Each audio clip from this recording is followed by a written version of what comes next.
அனைவருக்கும் வணக்கம். இந்த வீடியோல நம்ம பார்க்க போற ப்ரோஸ் பார்த்தீங்கன்னா, ஹிஸ் ஃபர்ஸ்ட் ஃப்ளைட் அப்படிங்கிற கதை ரொம்ப இம்பார்ட்டன்ட் கதை. ஏற்கனவே சிலபஸ்ல இருந்ததான். ஓகேங்களா? ஸோ இது ஒரு நல்ல கதை. ஸோ ஜூலை 1ஆம் தேதி டெஸ்ட் ஷெட்யூல்ல ஆக்சுவலா அந்த கதை இருக்கு. ஸோ அதனால தான் இதை ஃபர்ஸ்ட் இப்போ எடுத்துட்டேன். ஸோ இந்த கதையோட அவுட்லைன் பார்த்தீங்க அப்படின்னா, ஒரு கடற்பறவைக்கு நடக்கிற சில விஷயங்கள். இதுதான் இந்த ஹிஸ் ஃபர்ஸ்ட் ஃப்ளைட் அப்படிங்கிற ஃபுல் கதையும். ஓகேங்களா? ஸோ ரொம்ப ரொம்ப அருமையான கதை. படிக்கிறதுக்கு ரொம்ப நல்லா இருக்கும், இன்ட்ரெஸ்டிங்காக இருக்கும். ஓகேவா? அதே சமயம் மோட்டிவேஷனாகவும் இருக்கும். ஓகேவா? ஸோ இந்த கதையை இப்போ 25 பாயிண்ட்ஸில் வந்து நான் வந்து சம்மரைஸ் பண்ணியிருக்கேன். ஓகேங்களா? பட் இந்த 25 பாயிண்ட் மட்டும் போதுமா அப்படின்னு கேட்டிங்கன்னா கண்டிப்பாக பத்தாது. ஏன்னா ஃபுல் கதை லைன் பை லைன் ரொம்ப முக்கியம். இதில் இம்பார்ட்டன்ட் பாயிண்ட்ஸை மட்டும் நான் சம்மரைஸ் பண்ணிட்டேன். பட் இருந்தாலும் லைன் பை லைன் கதை தான் எப்போவுமே கான்ஃபிடென்ட்டாக நம்ம ஆன்சர் பண்ண முடியும். இது ஜஸ்ட் ஒரு ரீகால் பண்ணுறதுக்கு இல்லை ஓவரால் கதையை புரிஞ்சுக்கிறதுக்கு இந்த வீடியோ ரொம்ப உதவும். ஓகேவா? ஸோ மேக்ஸிமம் ஒரு 90% இம்பார்ட்டன்ட் கொஸ்டின்ஸ் ஏரியாஸ் இதில் கவர் ஆயிரும். ஓகேவா? ஃபர்ஸ்ட்ல பாயிண்ட் பாருங்க. The young seagull sat alone on his edge while his brothers and sister had flown away. He was afraid to fly, thinking his wings would not support him over the vast sea below. அது இந்த கதையை எப்படி ஆரம்பிக்கும் அப்படின்னா, இது ஒரு கடற்பறவை சம்பந்தப்பட்ட கதை. கடற்பறவைனா அந்த கடற்பறவைக்கு ஃபேமிலியெல்லாம் இருக்கு. அப்பா, அம்மா, 2 பிரதர்ஸ், ஒரு சின்ன சிஸ்டர்ஸ், இதெல்லாம் இருக்கு. இந்த கதையை எப்படி ஆரம்பிக்கும்னா, ஜஸ்ட் இந்த கதையோட புக்ல பாத்தீங்கன்னா ஒரு இமேஜ் போட்டிருப்பாங்க. அதை பாத்தீங்கன்னா தெளிவா புரியும். இந்த லைனை பார்த்தா கூட உங்களால அண்டர்ஸ்டாண்ட் பண்ணிக்க முடியாது எப்படி இருக்குன்ட்டு. பட் அந்த புக்ல இருக்க இமேஜை பாருங்க, கண்டிப்பா உங்களுக்கு புரியும். ஓகேவா? ஒரு பெரிய செங்குத்தான ஒரு பாறை இருக்கும். அதுல இருந்து ஒரு திட்டு வெளியே வந்திருக்கும். அந்த திட்டு மேல இந்த சீகல் நின்று இருக்கும். கீழே பாத்தீங்கன்னா அதோட ஃபேமிலி இதெல்லாம் கொஞ்சம் டிஸ்டன்ஸ்ல ஒரு பிளாட்டி, ஒரு சின்ன மேடு மாதிரி இருக்க இடத்துல அந்த ஃபேமிலி எல்லாம் நின்றுருக்கும். இப்படிதான் கதையே ஆரம்பிக்கும். ஓகேவா? ஸோ இங்க என்ன ஃபர்ஸ்ட் நடக்குன்னா, ஒரு யங் சீகல் வந்து அந்த லெட்ஜ்ன்னு சொல்றது அந்த திட்டை தான் சொல்றாங்க. அந்த லெட்ஜில் தனியா உட்காந்துருக்கு. பிரதர் சிஸ்டர் எல்லாமே ஆல்ரெடி பறந்துட்டாங்க அங்கிருந்து. அது ஏன் பறக்காம இருக்குன்னா அதுக்கு ரொம்ப பயம். ஏன்னா அதோட விங்ஸ் வந்து கண்டிப்பா சப்போர்ட் பண்ணாது, நம்ம வந்து தண்ணியில விழுந்துருவோமோ அப்படின்னு அதுக்கு ரொம்ப பயம். He had tried to run and flap his wings, but fear overtake him at the edge. So he ran back to his little hole under the ledge where he used to sleep. அதாவது அது பறக்கலான்னு போனாலும் அது என்ன செஞ்சது, கடைசி அந்த எஜ்ஜிக்கிட்ட போய் பயம் வந்துருது. ஓகேங்களா? பயம் வந்து திரும்பி என்ன செஞ்சது, வருத்தப்பட்டு நடந்து வந்து திருப்பி அது எங்க தூங்குதோ அங்கேயே வந்துருது. ஓகேவா? His younger siblings flew off the edge bravely, though their wings were shorter than his. அதே சமயம் அது கூட பிறந்த என்ன சொல்லி யங்கர் சிப்ளிங்ஸ்லாம் இருப்பாங்க இல்லையா, அதுங்க கூட தைரியமா பிறந்தது. ஏன்னா இதோட விங்ஸை கம்பேர் பண்ணும் போது அந்த யங்கர் சிப்ளிங்ஸ்க்கு ரொம்ப ஷார்ட்டரா தான் இருக்கு. இருந்தா கூட அது தைரியமா பறந்துருது. பட் ஆனா இதுக்கு தான் தைரியம் இல்லை. But young seagull lacked the courage to take the same plunge into the sky. His parents tried to encourage him by calling, scolding and even threatening him. அவங்களோட பேரண்ட்ஸ், அந்த சீகளோட பேரண்ட்ஸ் என்ன பண்ணுது, கூப்பிட்டு பாக்குது, திட்டி பாக்குது, பயன்படுத்தி கூட பாக்குது. என்ன அப்படின்னா, they warned him he would be left hungry if he did not learn to fly. நீ பறக்க முடியல, நீ பசியிலே சாக போற அப்படிங்கிற மாதிரி பயமுறுத்துது. ஓகேவா? So for the past 24 hours no one had come near him on the ledge. கடந்த 24 இதெல்லாம் 24 மணி நேரத்துக்கு முன்னாடி இப்படி ஒரு ஸ்டோரி நடந்திருக்கு. இப்ப கடந்த 24 மணி நேரத்துல எதுவுமே இவங்க யாருமே வரல. ஓகேங்களா? இப்ப கதை கண்டினியூ ஆகுது. கடந்த 24 மணி நேரத்துல யாருமே அது பக்கத்துல கூட போல. He watched from a distance as his family flew around enjoying themselves. இது அந்த திட்லன்னே பாக்குது. தூரத்துல அந்த ஒரு பிளாட்டியூல சின்ன மேடான பகுதியில தன்னை குடும்பம் வந்து எவ்வளவு சந்தோஷமா இருக்கு அப்படிங்கிறத இது மேல இருந்து பாக்குது. His parents taught his siblings how to dive, skim waves and catch fish. அந்த பேரண்ட்ஸ் வந்து அங்க இருக்க அவங்களோட அந்த கடற்பறவையோட சிப்ளிங்ஸுக்கு எப்படி டைவ் அடிக்கிறது, எப்படி அலைய கையாளுறது, எப்படி மீன் பிடிக்கிறது, இதெல்லாம் சொல்லி தந்துட்டு இருக்காங்க. He saw his older brother proudly eating a herring on a distant rock.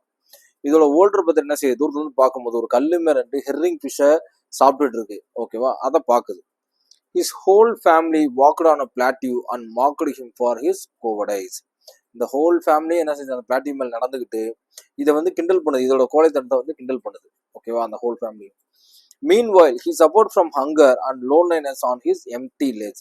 அதே சமயம் இருந்த போதிலும் இது பசியிலையும் அந்த லோன்லினஸ்லயும் ரொம்ப ஒரு கொடுமையா இருக்குது. The sun blazed on his ledge as he had eaten nothing since the previous night. இது வந்து அதுக்கு முதல் நாள் நைட்ல இருந்து எதுவுமே சாப்பிடல. இப்ப சன் வந்து என்ன செய்யுது, அப்படியே லைட்டா மேல அசனிங்ல ஏறுது. அப்ப நேரா என்ன செய்யும், ஹீட் ஏறும்ல, அந்த லெஜ் மேல அந்த வெயில் படுது. He had only found a dried piece of mackerel tails the day before. அதுக்கு முந்தின நாள் கடைசியா சாப்பிட்டது மக்களுடைய வால். மக்கள்ங்கிறது ஒரு மீன், அதனுடைய வால். அது ஒரு ஓரத்துல அங்க லெஜ்ல கிடக்கும், அதை எடுத்து சாப்பிட்றோம். அதை சாப்பிட்டு அந்த அந்த டைமுக்கு தப்பிச்சுக்கும். இன் டிஸ்பிரேஷன் he searched his strongest thoroughly but found no food. அந்த இடம் ஃபுல்லா தேடுது, எதுவுமே இல்லை. ஓகேவா? அங்க ஒன்னே ஒண்ணு இருக்கு, என்ன அப்படின்னா அந்த நெஸ்ட் ஓடு, முட்டை ஓடு. He even chewed on a dried egg cells which felt like eating a part of himself. அந்த முட்டை ஓடலாம் என்னன்னா, அதுவும் அதோடைய சிப்ளிங்ஸும் முட்டையில தான் வந்திருப்பாங்க, அந்த முட்டை ஓடு தான் கிடக்குவாங்க. அதையும் சாப்பிட ஆரம்பிக்குது. ஆனா அதை சாப்பிடும் போது அதுல உடம்புல ஒரு பகுதியவே சாப்பிடுற மாதிரி அது ஃபீல் பண்ணுது. He paced the ledge looking for a way to reach his family without flying. இப்ப அது என்ன செய்யுதுன்னா, அந்த லெட்ஜ்ல இருந்து எப்படியாவது அவங்க இருக்க ஃபேமிலிய பறக்காம அடைய முடியுமா அப்படின்னு சொல்லி யோசிக்குது. But the cliff edge ended in steep drops, making it impossible to walk across. ஆனா அந்த கிளிஃபோட அமைப்பே எப்படி இருக்கு, அந்த செங்குத்தான கிளிஃபோட அமைப்பே எப்படின்னா, மேல பார்த்தா கீழே பார்த்தா செம டெப்த்து. ஓகேவா? சரி, மேல ஏதாவது வலிக்கும் போது அந்த டெப்த்தை விட மேல இன்னும் அதிக ஹைட்டால இருக்கும். ஓகேவா? ஸோ அதுக்கு பறக்கிற தவிர வழியே கிடையாது. He wondered if he would go northwards along the cliff face to reach them. முன்னோக்கி மட்டும்தான் போய் ஆகணும், வேற வழியே இல்லை. But there was no ledge, no path. He was not fly to crawl over walls. பாத் கிடையாது, லெஜ்ஜும் கிடையாது, பறந்தே தான் ஆகும். அதே சமயம் அதால என்ன செய்ய, he was not fly to crawl over walls. அதை பறக்கவும் அதால முடியல. He stepped out to the edge and pretended to fall asleep standing on one leg. இப்ப அது என்ன செய்யுது, அப்படியே வருத்தப்பட்டு நேரா அந்த எட்ஜு பக்கத்துல போய் நின்று ஒரு காலை தூக்கிட்டு ஒரு காலை மறைச்சிட்டு ஒரு காலை நின்றுட்டு அப்படியே தூங்குற மாதிரி ஆக்ஷன் கொடுக்குது, பாசாங்கு பண்ணுது. His family ignored him except his mother who occasionally looked at him.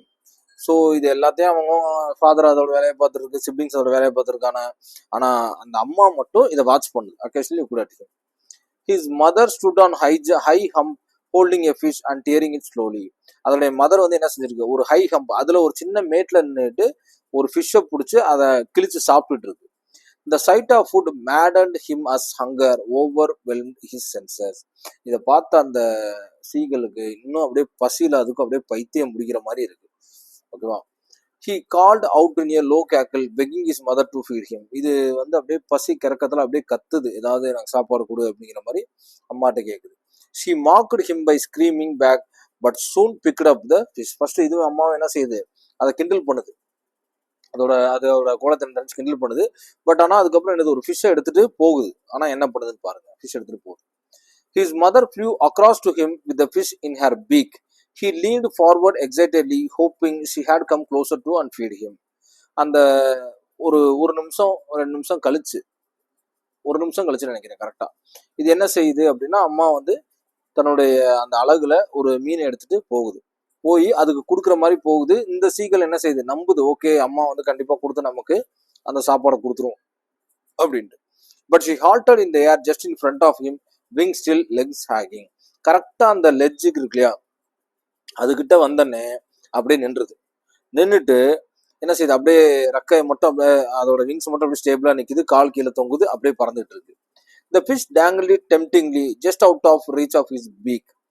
இப்ப அந்த ஃபிஷ்ஷை பாக்குறப்ப இன்னும் இதுக்கு பயங்கர டெம்ட் ஆகுது. இதுக்கு பசியில ஒன்றும் புரியல, ஏன் பக்கத்துல வரமாட்டேங்குதுன்னு புரியாம surprise and displayed the young seagull lungs forward for the food. அதை யோசிக்கவும் முடியாம டக்கு டக்குன்னு அதை போய் கபி சாப்பிட்றதுக்காண்டி போகுது.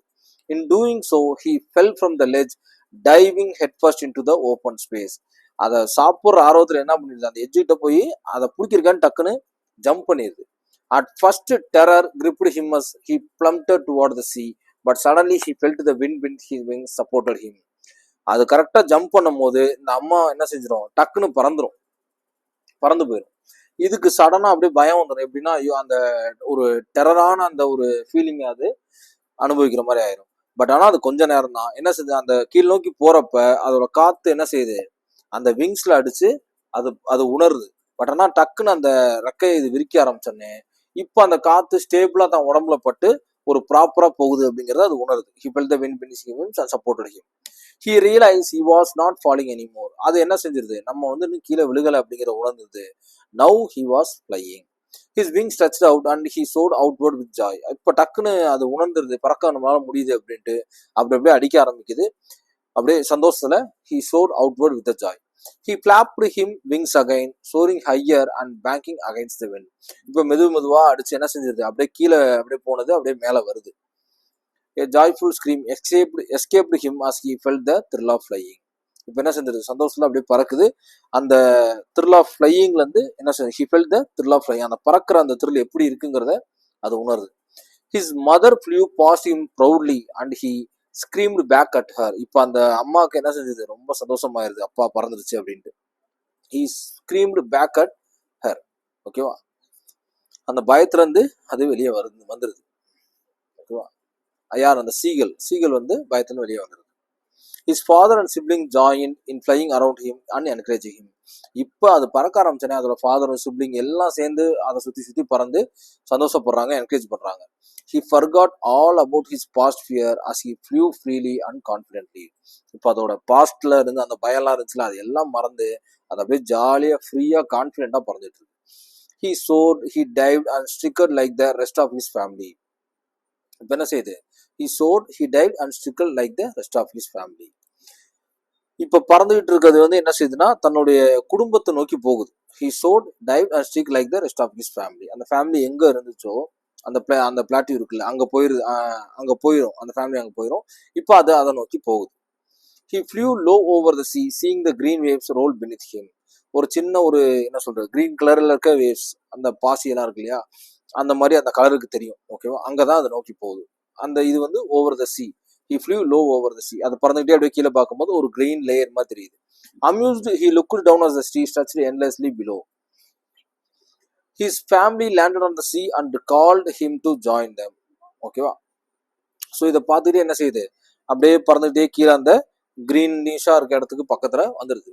ஓகேவா, இப்போ அந்த family, his family landed on the sea and called him to join them. Already அங்க லேண்ட் ஆயிடுச்சு ஃபேமிலி, இதை கூப்பிடுறாங்க. He dropped his leg and attempted to stand on the sea surface. இது வந்து என்ன செய்யுது, அப்படியே பறந்துட்டே வந்து அந்த இடத்துல நிக்குது, அப்படியே கால் வந்து மூழ்கிடுது. Though tired and hungry, he floated on the sea for the first time. அதால அது பறக்க முயற்சி பண்ணுது, ஆனா முடியல, கால் போஞ்சிருது, அப்படியே நெஞ்சளவுல தண்ணி வந்து அப்படியே நின்றுது. அப்படியே நின்று அதுக்கப்புறம் அது மூழ்கலை, அது அப்படியே மேந்துகிட்டே இருக்கு.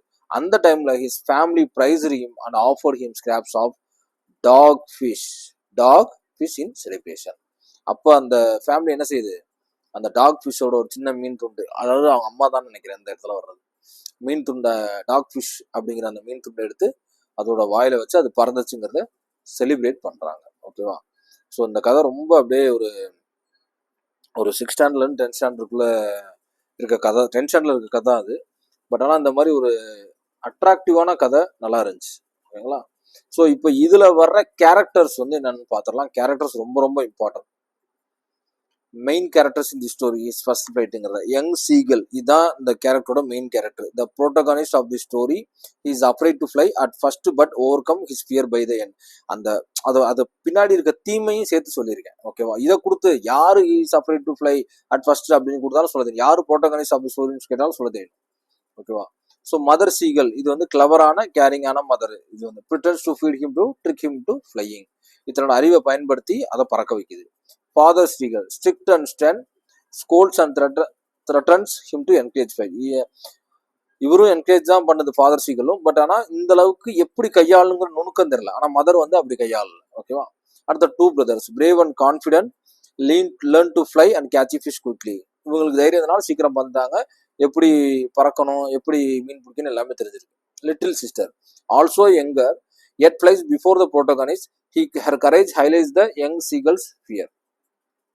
ஸோ லிட்டில் சிஸ்டரும் இதுக்கு முன்னாடியே பறந்துரும். ஓகேவா, ஸோ பறந்தனால அதோட தைரியத்தை இந்த இடத்துல இந்த பயத்தோட ஒப்பிட்டு காட்டியிருப்பாங்க, அது இந்த இடத்துல ஹைலைட் பண்ணி காட்டுறாங்க little sister.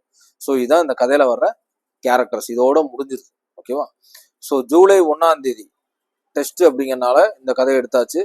So test பேட்ச்ல join பண்ணியிருக்கவங்க எல்லாருமே இந்த கதையை என்ன சொல்றது, இந்த வீடியோவை ஃபர்ஸ்ட் லிசன் பண்ணிக்கோங்க, அப்போதான் ஓவரால் கதையை புரிஞ்சுக்க முடியும். லைன் பை லைன் கதையும் வாசிங்க. அட்லீஸ்ட் ஜூலை 1ஆம் தேதி டெஸ்ட்டுக்கு போறதுக்கு முன்னாடி ஒரு டைம் இல்லை, அட்லீஸ்ட் 2 டைமாவது ஹிஸ் ஃபர்ஸ்ட் ஃபிளைட்டை புக்ல படிச்சிருங்க. ஓகேங்களா, இப்போ நான் சொன்ன அந்த 25 பாயிண்ட் ரொம்ப ரொம்ப இம்பார்ட்டன்ட். ஓவரால் அந்த ஹைலைட் ஸ்டோரியை சமரைஸ் பண்ணியாச்சு. இந்த சமரைஸ் பண்ண ஸ்டோரி எப்போ உதவும் அப்படின்னா, ரீகால் பண்றதுக்கு பயங்கரமா உதவும் இந்த கதை. ஓகேவா, ஸோ இன்னும் நிறைய சின்ன சின்ன பாயிண்ட்ஸ் இருக்கு. எப்படின்னா இந்த கதையில பாத்தீங்கன்னா ஒரு இடத்துல வந்து இந்த அப்பா சீகல் இருக்கு இல்லையா, ஒரு கல்லு மேல நின்னுட்டு அந்த தன்னோட ஒரு காலால அலகுல நினைக்கிறேன். ஆமா. அந்த அலகுல வந்து ரெக்கைய அதோட ரெக்கையவே குத்தி இப்படி திரும்பிட்டு இருக்கும். அதெல்லாம் ஒரு டைம் கொஸ்டின்ல கேட்டிருந்தாங்க. எந்த பறவை அந்த மாதிரி தன்னோட ரெக்கைய இப்படி கோதிக்கிட்டு இருந்துச்சு அப்படின்ட்டு. ஸோ இது இப்போ இந்த பாயிண்ட்ல அதெல்லாம் கவர் ஆயிருக்காது இல்லையா? அப்போ அக்யூரஸியா கேட்கணும்னா அவங்க எப்படி வேணாலும் கேட்பாங்க. ஸோ கதையை ரொம்ப தெளிவா பிடிச்சுக்கணும். இதுல வர்ற பாயிண்ட்ஸ் வந்து ஒரு 50 to 60% கொஸ்டினுக்கான ஆன்சர் இது கவர் பண்ணிடும்.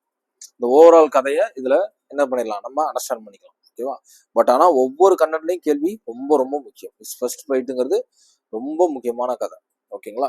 அதுக்கப்புறம் அந்த யாரு ஹெரிங் ஃபிஷ் சாப்பிட்டா, எத்தனாவது பிரதரு, எத்தனாவது சிஸ்டரு, ஃபேமிலியில எத்தனை பேரு, ஓகேவா, சன் எந்த பக்கம் உதிச்சுச்சு, அதெல்லாம் கதையில வரும். ஓகேவா? ஸோ அதெல்லாம் ரொம்ப ரொம்ப இம்பார்ட்டன்ட் கதையில் தான் இருக்கும். இது ஓவராலா நான் கதையை சம்மரைஸ் பண்ணியிருக்கேன். ஓகேவா? ஸோ அதுல ரொம்ப தெளிவா இருங்க. ஸோ ஜூலை 1 டெஸ்ட் எழுதுறவங்க கண்டிப்பா ஹிஸ் ஃபர்ஸ்ட் ஃபைட் கதை ஆல்ரெடி உங்களுக்காக தான் போட்டிருக்கு. இதை ரீகால் பண்ணி கேரக்டர் ரொம்ப இம்பார்ட்டன்ட். கேரக்டர் ரொம்ப ரொம்ப இம்பார்ட்டன்ட். ஓகேவா? இதுக்கு அடுத்து அப்புறம் ஒரு கதை பார்க்க போறோம். இருக்கிறதுலே ரொம்ப ஒஸ்டான கதை. இவனுக்கு கொடுத்துருக்க ப்ரோஸ்ல இந்த 10th ஸ்டாண்டர்ட்ல 2வது கதையா இருக்கு. என்ன கதைன்னா, ஒரு நைட்ல ஒரு பேய் வர்ற மாதிரி. இப்பதான் அந்த கதையை படிச்சேன். The night the ghost got him அப்படின்னு ஒரு கதை. ரொம்ப டஃப்பான கதை. அது அப்படியே ஒரு இமேஜின்லேயே போகும் அந்த கதை. அவங்க சொல்ல சொல்ல நம்ம அப்படியே கண்ணை மூடி இமேஜின் பண்ணணும் அந்த கதையை. ஆனா அந்த கதையில கேரக்டர்ஸ் ரொம்ப இம்பார்ட்டன்ட். நிறைய கேரக்டர்ஸ் வருது அந்த கதையில. பட் ஆனா கதை வந்து பயங்கர ட்ரையா போகும். ஒரு இன்ட்ரெஸ்டாவே போகாது. அது வாசிக்கும் போது பாருங்க நீங்களே. ஸோ அதுக்காண்டி அந்த கதையை விடவும் முடியாது. சிலபஸ்ல கொண்டாந்து வச்சுட்டானுங்க, படிச்சுதான் ஆகணும் இல்லையா? சரி, okay. Thank you so much. Thank you. ஆக்சுவலாக டெஸ்ட் பேட்ச் ஜாயின் பண்றவங்களுக்கு கீழே லிங்க் இருக்கும், அதில் போய் ஜாயின் பண்ணிக்கோங்க. தேங்க்யூ.